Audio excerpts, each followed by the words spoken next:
sampai di ujung hayatnya, di tepi kematiannya, dalam menjelang wafatnya.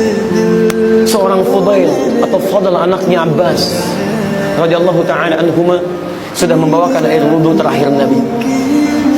Dalam pelukan Sayyidah Aisyah berwudhu Nabi, bersiap menunaikan salat. Ali ada di situ, Aisyah ada di situ radhiyallahu ta'ala anhuma. Tapi yang disebut bukan mereka, yang disebut antum, umat.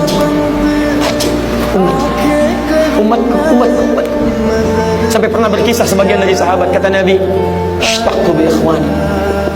Saya sedang merindukan saudara-saudaraku. Kata sahabat, "Ya Rasulullah, alasna ikhwanak?" Bukankah kami ini saudaramu?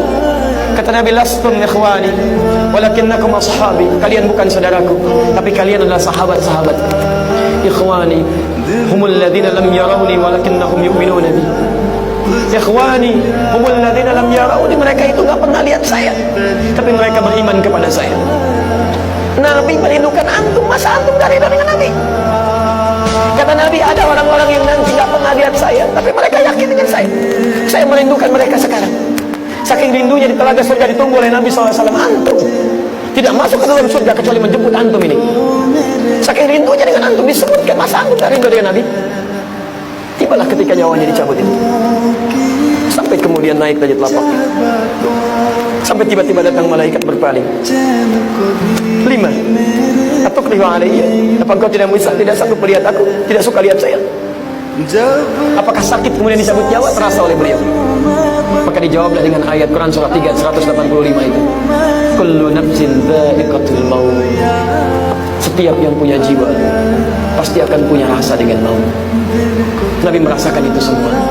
Siapa yang diingat? Umatnya. Mudah bagi Nabi dicabut dengan cabutan yang sangat ringan, tak terasa panggilan yang indah, ya ayat Tuhan nafsul mutmainnah. Quran surah 89 ayat 27 sampai dengan 30. Tapi apakah umatnya akan mengalami semua itu? Tidak. Maka disitulah kemudian beliau bermohon, lihat kalimatnya, Ilahi, Tuhan Allah, jika diperkenankan. Kalau ada kalimat jika diperkenankan, artinya tidak mudah bagi Allah mengabulkan. Belum tentu dikabulkan. Ya Allah, jika engkau perkenankan, mohon timpakan seluruh rasa sakit yang akan dialami umatku saat sakaratul maut nanti. Tolong timpakan kepadaku sekarang saat ini, supaya mereka tidak merasakannya lagi saat sakaratul maut. Ilahi, ya Allah, mohon ya Allah, kalau engkau perkenankan, timpakan seluruh rasa sakit yang akan dialami umatku saat sakaratul maut nanti. Timpakan kepadaku saat ini, supaya mereka tidak mengalami sakaratul maut lagi. Hanya Muhammad sallallahu alaihi wasallam.